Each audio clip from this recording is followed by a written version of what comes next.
When you think about places to go on a mission trip, the Bahamas probably doesn't rank high on your list. It seems more like a vacation spot than a place to do work. Nevertheless, the week after classes let out, my campus ministry set off on a week-long mission trip to the island of Eleuthera in the Bahamas. Our trip started at 3 a.m. Sunday morning, when we left Bowling Green for the Detroit airport to catch a flight that left at 6:30. I didn't get a lot of footage pre-flight, but I imagine I spent most of the time looking like this. Airports make me anxious.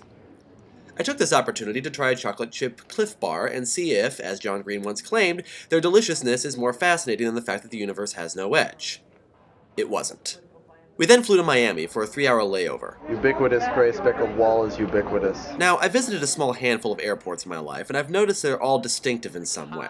The Las Vegas airport has a casino, the Los Angeles airport is irritating and hard to navigate, well, okay, I guess that really doesn't make it distinctive, and the Atlanta airport is the one airport no one wants to go to and yet everyone ends up going to.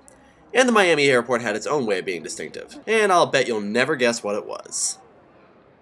After eating a Nathan's hot dog for the first time and wondering what more you could want than to be the best hot dog, we made our way to our gate, wondered what the airport could need elf service for before realizing that the S wasn't pulled out all the way, and then caught our flight to North Eleuthera, riding a plane with propellers right outside the window, which I promise you wasn't unnerving at all. I tried to film a review on the plane, but it was a little noisy. After landing in the tiny North Eleuthera airport and going through customs, we met Mannix, who is one of those people whose name is the only adjective sufficient to describe him. I think so.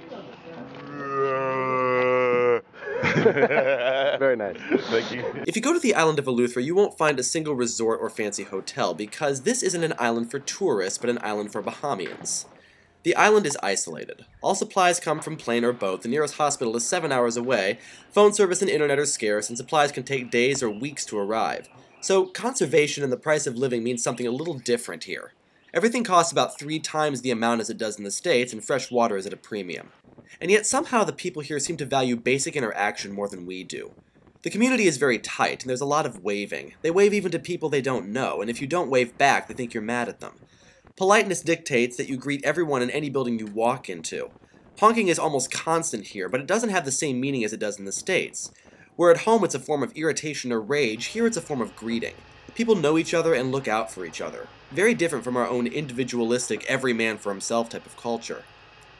Every morning we'd take this bus to these houses and work on shingling roofs that had been damaged by hurricanes. It was hot, tiring work, and hardly anyone escaped the island without sunburn or mosquito bites. But the homeowners were grateful for the help. We were told repeatedly on the trip that the construction was only the means to build relationships with these people, and that it wasn't the most important thing.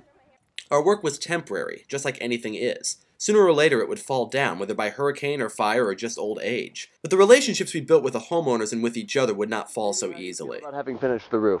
I feel wonderful. Jeffrey, how do you feel about having finished the roof? Technically, I'm not done yet, but aside from that, I feel pretty good about it. The Bahamian people could teach us a thing or two about the way we treat others and what it means to look out for other people, not just ourselves. People try to come up with lots of modern reasons why we become so reclusive and individualistic, but really we've been that way for a while, ever since we started climbing over each other and pushing and shoving for our own small piece of the American dream. But the overwhelming sense that I got from the people of the Bahamas is that they take nothing for granted. They live in this beautiful place, but they know that so much is temporary, whether it be food, water, shelter, or the lives of the people they interact with every day. They don't take any of that for granted, and they look out for one another, knowing that that's what makes their community strong. I love the Bahamas. I love its people and its beaches and its brightly colored houses and the fact that there's a place where you can look one direction and see the blue choppiness of the Atlantic and the other direction and see the green calm of the Caribbean. I love the smiling, the waving, and, yes, even the honking. There are people in our group who had been there 2 years ago and had formed relationships with the people there, and the whole reason they wanted to return was to rekindle those relationships. Maybe someday, I can do the same.